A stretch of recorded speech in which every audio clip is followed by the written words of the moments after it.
Amos அதிகாரம் 5. மனம் மாறிட அழைப்பு. இஸ்ரேல் வீட்டாரே, உங்களை பற்றி நான் புலம்பிக் கூறும் இந்த வாக்கை கேளுங்கள். இஸ்ரேல் என்னும் கன்னிப்பெண் விழுந்து கிடக்கிறாள், இனி எழவே மாட்டாள். தரையில் தன்னந்தனியாளாய் கிடக்கின்றாள். அவளை தூக்கி விடுவார் யாரும் இல்லை. ஏனெனில் தலைவராகிய ஆண்டவர் கூறுவது இதுவே: 1000 பேரை அனுப்பிய நகரில் 100 பேரே எஞ்சியிருப்பர். 100 பேரை அனுப்பிய நகரில் 10 பேரே எஞ்சியிருப்பர். இஸ்ரேல் வீட்டாரின் கதி இதுவே. இஸ்ரேல் வீட்டாருக்கு ஆண்டவர் இவ்வாறு கூறுகிறார்: என்னை தேடுங்கள், நீங்கள் வாழ்வீர்கள். ஆனால் பெத்தேலை தேடாதீர்கள், கில்காலில் காலெடுத்து வைக்காதீர்கள். பெயர் செபாவுக்கு கடந்து போக வேண்டாம், ஏனெனில் கில்கால் உண்மையாகவே நாடு கடத்தப்படும், பெத்தேல் பாழாக்கப்படும். ஆண்டவரை தேடுங்கள், நீங்கள் வாழ்வீர்கள். இல்லையேல் அவர் யோசேப்பின் வீட்டின் மேல் தீ மூழ செய்வார், அந்நெருப்பு அதை விழுங்கிவிடும். பெத்தேலில் அந்த நெருப்பை அணைக்கக்கூடியவர் எவரும் இல்லை. அவர்கள் நீதியை எட்டிக்காயாய் மாற்றுகின்றார்கள், நேர்மையை மண்ணில் எரிகின்றார்கள். ஆனால் அவரே கார்த்திகை மிருகசீரிடம் அதிக விண்மீன்களை உண்டாக்கியவர். காரிருளை காலை பொழுதாக செய்பவர், பகற்பொழுதை இரவு வேளையாய் மாற்றுபவர். கடல் நீரை அழைத்து நிலத்தின் மேல் பொழிய செய்பவர். அவரது பெயர் ஆண்டவர்.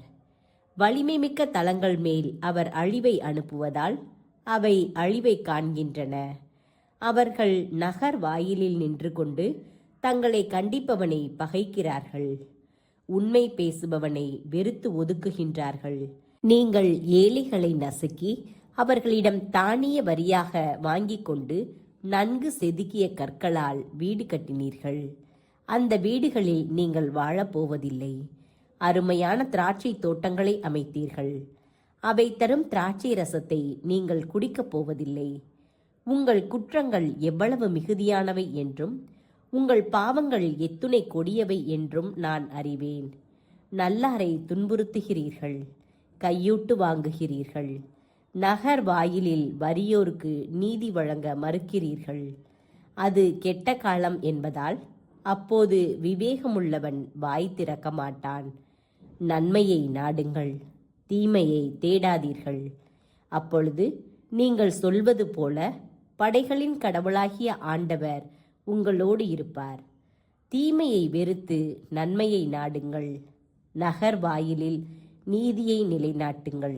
அப்பொழுது ஒருவேளை படைகளின் கடவுளாகிய ஆண்டவர் யோசேப்பின் வீட்டில் எஞ்சியிருப்போருக்கு இரக்கம் காட்டுவார்.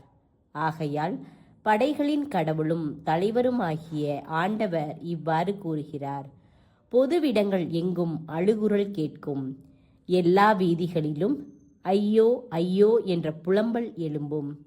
வயலில் வேலை செய்வாரை அழுவதற்கு கூப்பிடுவர், ஒப்பாரி பாடத் தெரிந்தவர்களை ஓலமிட்டு புலம்ப அழைப்பர்.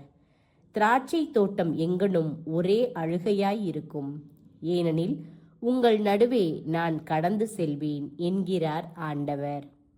ஆண்டவரின் நாளை பார்க்க விரும்புவோரே, உங்களுக்கு ஐயோ கேடு. ஆண்டவரின் நாளுக்காக நீங்கள் ஏங்குவது ஏன்? அது ஒளிமிக்க நாளன்று, இருள் சூழ்ந்த நாளாகத்தான் இருக்கும். அந்த நாள் சிங்கத்திடமிருந்து தப்பி ஓடிய ஒருவனை கரடி ஒன்று எதிர்கொண்டார் போலும், அவன் தப்பியோடி வீட்டிற்குள் நுழைந்து சுவரில் கை வைத்து சாய்ந்தபோது பாம்பு ஒன்று கடித்தார் போலும் இருக்கும். ஆண்டவரின் நாள் ஒளியின் நாள் அன்று, அது இருள் கவிழ்ந்தது அல்லவா? வெளிச்சமில்லாத காரிருள் அல்லவா? உங்கள் திருவிழாக்களை நான் வெறுத்து அருவருக்கிறேன். உங்கள் வழிபாட்டு கூட்டங்களில் எனக்கு விருப்பமே இல்லை. எரி பலிகளையும் தானிய படையல்களையும் எனக்கு நீங்கள் செலுத்தினாலும் நான் ஏற்க மாட்டேன். கொழுத்த விலங்குகளை நல்லுறவு பலிகளாக செலுத்தும்போது நான் ஏறெடுத்தும் பார்க்க மாட்டேன். என் முன்னிலையில் நீங்கள் இரைச்சலிட்டு பாடும் பாடல்களை நிறுத்துங்கள். உங்கள் வீணைகளின் ஓசையை நான் கேட்க மாட்டேன். மாறாக நீதி வெள்ளமென பொங்கி வருக, நேர்மை வற்றாத ஆறாக பாய்ந்து வருக. இஸ்ரேல் வீட்டாரே, பாலை நிலத்தில் இருந்த அந்த 40 ஆண்டுகளில் பலிகளும் காணிக்கைகளும் எனக்கு கொடுத்தீர்களோ? நீங்கள் சிக்கூத்தை மன்னனாகவும் கியோனை விண்மீன் தெய்வமாகவும் ஏற்றுக்கொண்டீர்கள். அவற்றின் வடிவில் உங்களுக்கென சிலைகளும் செய்து கொண்டீர்கள். அந்த சிலைகளை நீங்கள் தூக்கி கொண்டு போகும் நாள் வரும். உங்களை நான் தமஸ்குவுக்கு அப்பால் நாடு கடத்தப் போகிறேன் என்கிறார் ஆண்டவர். அவரது பெயர் படைகளின் கடவுள்.